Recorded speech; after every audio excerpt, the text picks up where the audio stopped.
Imagine a book no one can read, a language no one recognizes, drawings of plants that don't exist, and stars that align with no sky we've ever seen. For over 600 years, it has whispered from the shadows of history, guarded by time, protected by secrecy, and perhaps by design. It lies in silence, bound in calfskin, filled with the ink of an unknown hand.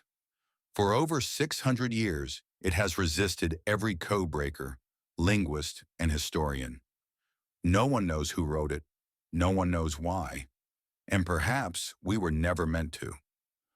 When rare book dealer Wilfred Voynich opened an old chest of forgotten manuscripts, he didn't know he had found the most mysterious book in the world. It was a 240-page manuscript, illustrated with strange plants that don't exist, naked women bathing in green pools, astronomical diagrams that defy logic, and a script written in no known language. He would spend the rest of his life trying to decode its secrets. He never succeeded. Across time, it has challenged the greatest minds. From Alan Turing's successors to artificial intelligence, the Voynich manuscript remains untouched. Its code unbroken. Some suggest it's a ciphered scientific treatise, others a lost work of alchemy, perhaps even a map of the stars as seen from another world. The script doesn't match anything. Not Latin, not Hebrew, not any known cipher system. It's like a shadow language. Something just outside the edge of comprehension. Even the structure is paradoxical. The words follow statistical patterns of natural language, but no one has ever read a single word. Some say it's a hoax, an elaborate 15th century prank, but the ink tests, vellum dating, and sophisticated linguistic features argue otherwise. What hoaxer would construct an entire grammatical system for a joke? And why does no one claim authorship? Other theories are darker: a lost civilization, a forgotten alien contact, or worse, a forbidden book written in a language not meant for humans to read. Some claim it's a pharmacopoeia of otherworldly plants, recipes for elixirs or poisons. They say the book changes you, that those who obsess over it begin to hear patterns in dreams. Some say the manuscript isn't meant to be read, it's meant to be heard. What if decoding the manuscript isn't just a scholarly pursuit, but a key to something vast, ancient, perhaps buried for a reason, a knowledge that could shatter the boundaries of science or unravel our reality? If the manuscript truly contains advanced botanical, astronomical, and medical knowledge, unlocking it could change the world overnight. But what if that knowledge comes at a price? What would happen if we finally read it? Would we find a cure for every disease, a gateway to the stars, or would we wake something that has been waiting for us to understand?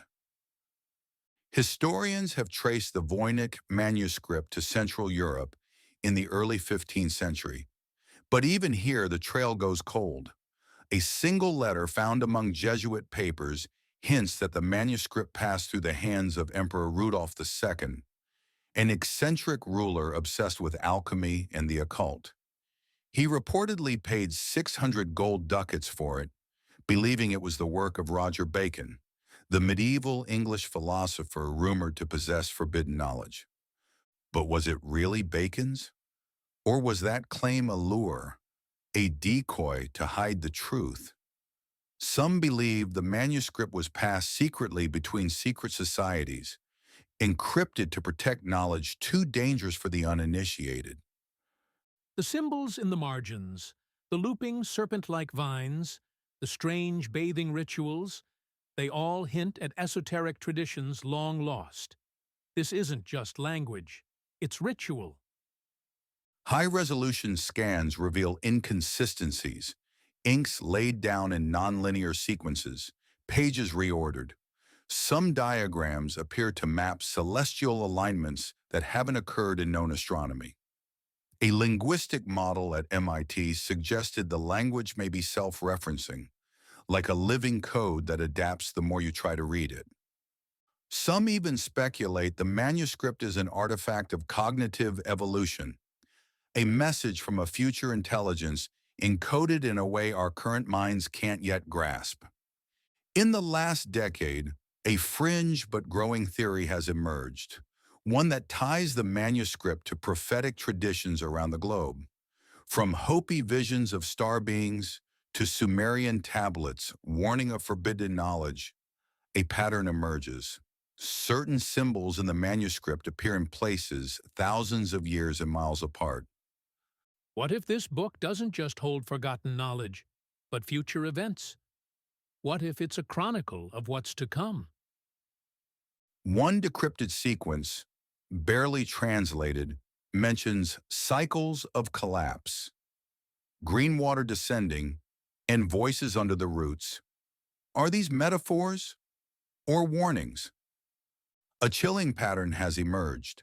Several researchers who spent years immersed in the manuscript study have suffered psychological breakdowns. Others died in strange accidents. A coincidence or a curse? It's said the manuscript is a lock, and your mind is the key. But not every key is meant to turn. Some believe intelligence agencies have classified versions of the manuscript, that they know what it says, and they're terrified. It may be a joke, it may be gibberish, it may be a prophecy, a map, or a mirror into something we were never meant to see. Whatever it is, the Voynich manuscript remains sealed, not with locks, but with silence. The Voynich manuscript remains unread, untouched by time.